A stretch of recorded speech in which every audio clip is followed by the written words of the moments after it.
Hello students, मैं हूं Shubham Goswami and welcome back to another important video. Student, इस video में हम 12th हिंदी के एक मोस्ट इंपॉर्टेंट गद्यांश को सॉल्व करेंगे। जैसा कि आपको पता है कि आपके बोर्ड एग्जाम में जो गद्यांश है वो 10 नंबर का पूछा जाता है। ऐसे में इस वीडियो में हम गद्यांश को स्टेप बाय स्टेप सॉल्व करना सीखेंगे ताकि आप बोर्ड एग्जाम में गद्यांश अच्छे से सॉल्व कर सकें और 10 नंबर आसानी से अचीव कर सकें।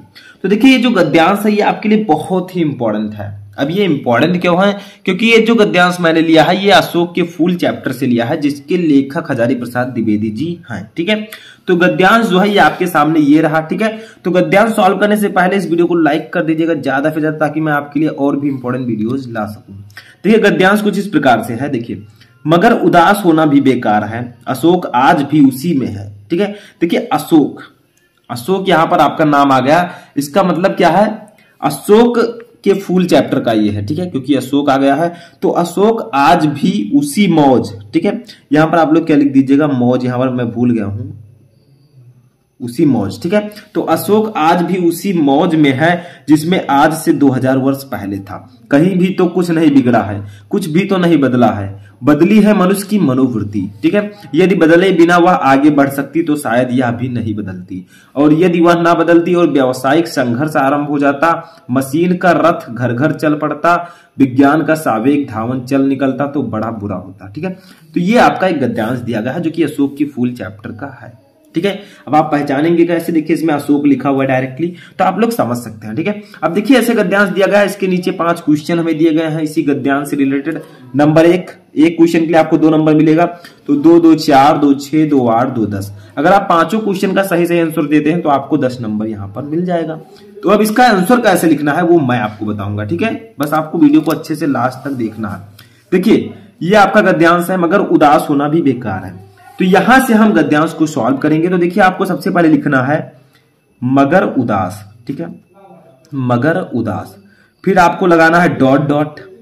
ये मैं क्यों लिख रहा हूं?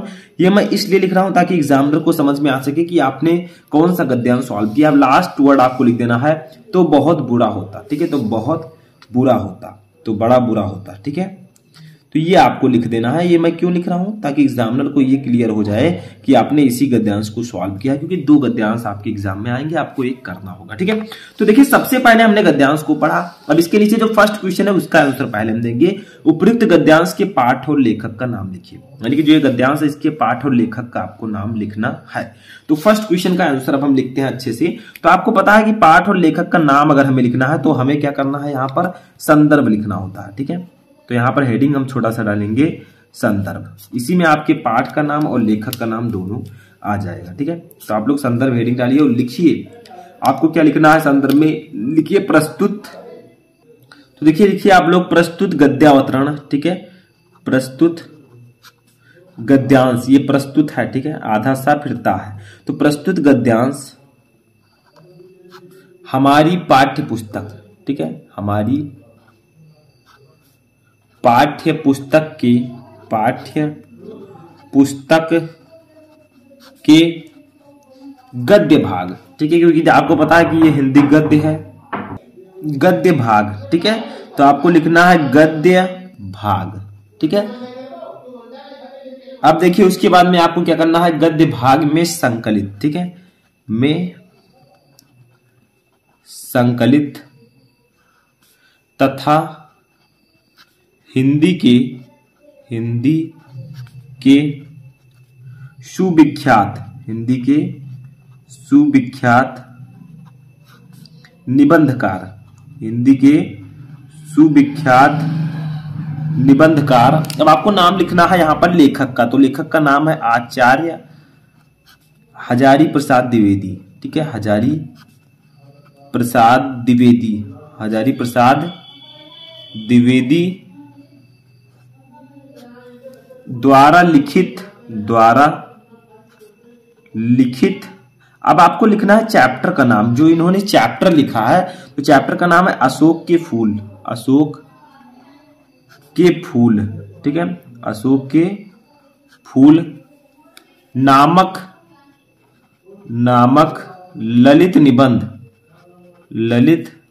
निबंध से अवतरित है, ठीक है, से अवतरित है, ठीक है।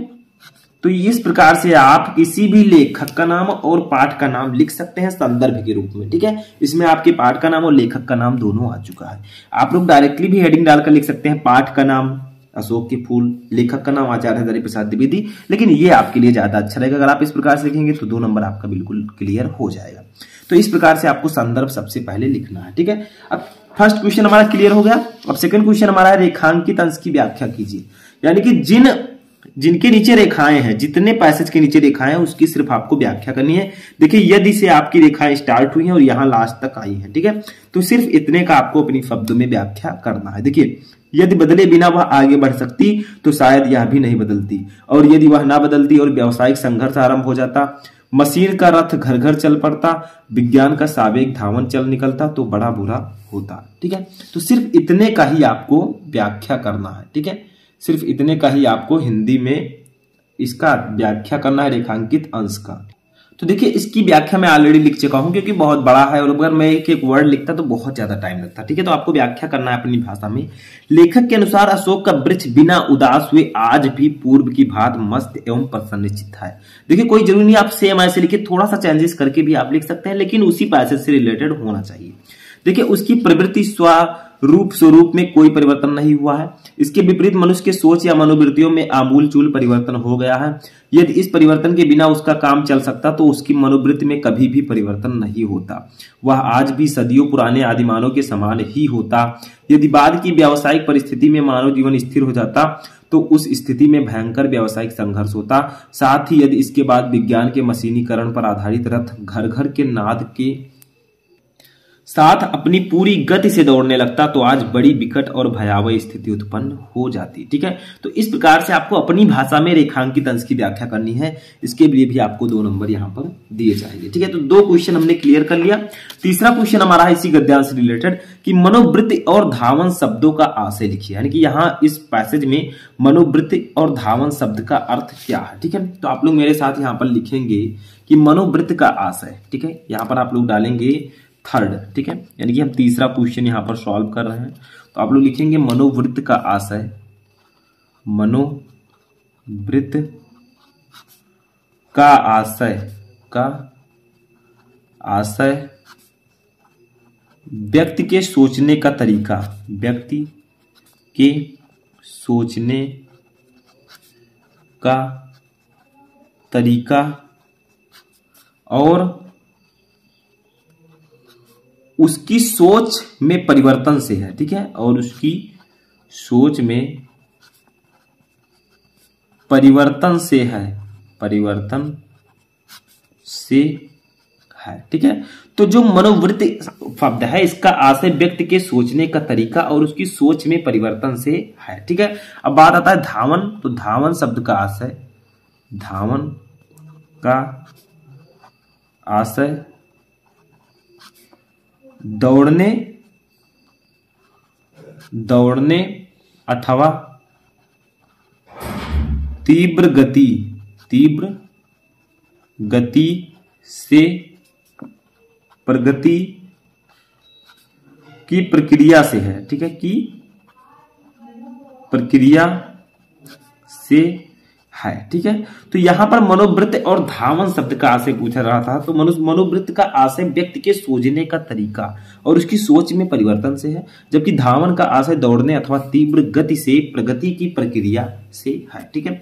तो यहां पर भी आपका 2 नंबर क्लियर होता है, ठीक है। अब हम लोग चौथा क्वेश्चन देखते हैं। चौथा क्वेश्चन है अशोक आज भी उसी मौज में क्यों है, ठीक है, अशोक आज भी उसी मौज में क्यों है। तो यहां पर आपका क्वेश्चन आपको इसी में मिल जाएगा, ठीक है। मगर उदास होना भी बेकार है, अशोक आज भी उसी मौज में है क्यों, जिसमें आज से 2000 कहीं भी तो कुछ नहीं बदला, कुछ भी तो नहीं बदला है, ठीक है। ऐसे ही आपको ढूंढकर लिखना है। तो यहां पर देखिए लिखा है, मैंने लिख रखा है लेखक के अनुसार अशोक का वृक्ष आज भी उसी मौज में है जिसमें वह हजारों वर्ष पूर्व था। इसका कारण यह है कि वह उदास होकर नहीं रहना चाहता। उसे ज्ञात है कि उदास होने से किसी भी समस्या का समाधान नहीं हो सकता और ना ही पूर्व की स्थिति को लौटाया जा सकता है, ठीक है। तो इसीलिए तो यही आपका आंसर होगा कि अशोक का वृक्ष आज भी उसी मौज में है, ठीक है, क्योंकि वह उदास होकर नहीं रहना चाहता, ठीक है। समझ में आया। और भी आप लिख सकते हैं कि इसका कारण यह है कि वह उदास होकर नहीं रहना चाहता। उसे पता है, उसे ज्ञात है कि उदास होने से किसी भी समस्या का समाधान नहीं हो सकता और ना ही पूर्व की परिस्थिति को लौटाया जा सकता। तो 2 नंबर यहाँ पर भी आपका क्लियर हो जाएगा। अब हम अपना लास्ट क्वेश्चन देखते हैं, जो कि इसमें आपका क्वेश्चन नंबर लास्ट है। वो क्या है देखिए, लेखक के अनुसार किसमें परिवर्तन हुआ? तो आप लिख सकते हैं लेखक के अनुसार मनुष्य की मनोवृत्ति अथवा उसकी सोच में परिवर्तन हुआ। ठीक है, तो लेखक के अनुसार देखिए यहाँ पर क्या लिखा है, कहीं भी तो कुछ नहीं बिगड़ा है, कुछ भी तो नहीं बदला है, बदली है मनुष्य की मनोवृत्ति। ठीक है, तो मनुष्य की मनोवृत्ति में परिवर्तन हुआ है। तो आप लिखिए लेखक के अनुसार, लेखक के अनुसार मनुष्य की मनोवृत्ति, मनुष्य की मनोवृत्ति अथवा उसकी सोच में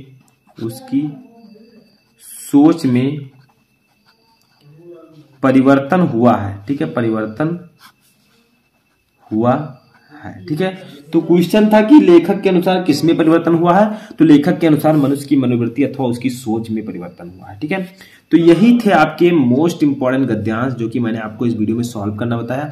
अब इसके लिए भी आपको 2 नंबर, टोटल मैंने 5 क्वेश्चन बताया, 2 नंबर का एक क्वेश्चन, आपको 10 नंबर पूरे गद्यांश के लिए दिया जाएगा। लेकिन आपको गद्यांश सॉल्व करना आना चाहिए, आपको संदर्भ लिखना आना चाहिए, पैसेज को कैसे समझेंगे, उसको कैसे सॉल्व करेंगे, ये आपको आना चाहिए, जो कि मैं आपको रेगुलर बताता रहता हूँ। तो कैसा लगा आपको वीडियो पसंद आया, वीडियो को लाइक कर दीजिए, चैनल बनाए, चैनल को सब्सक्राइब करके बेल आइकन को प्रेस कर लें, ताकि सभी इंपॉर्टेंट वीडियो आपको टाइम से मिलते रहें।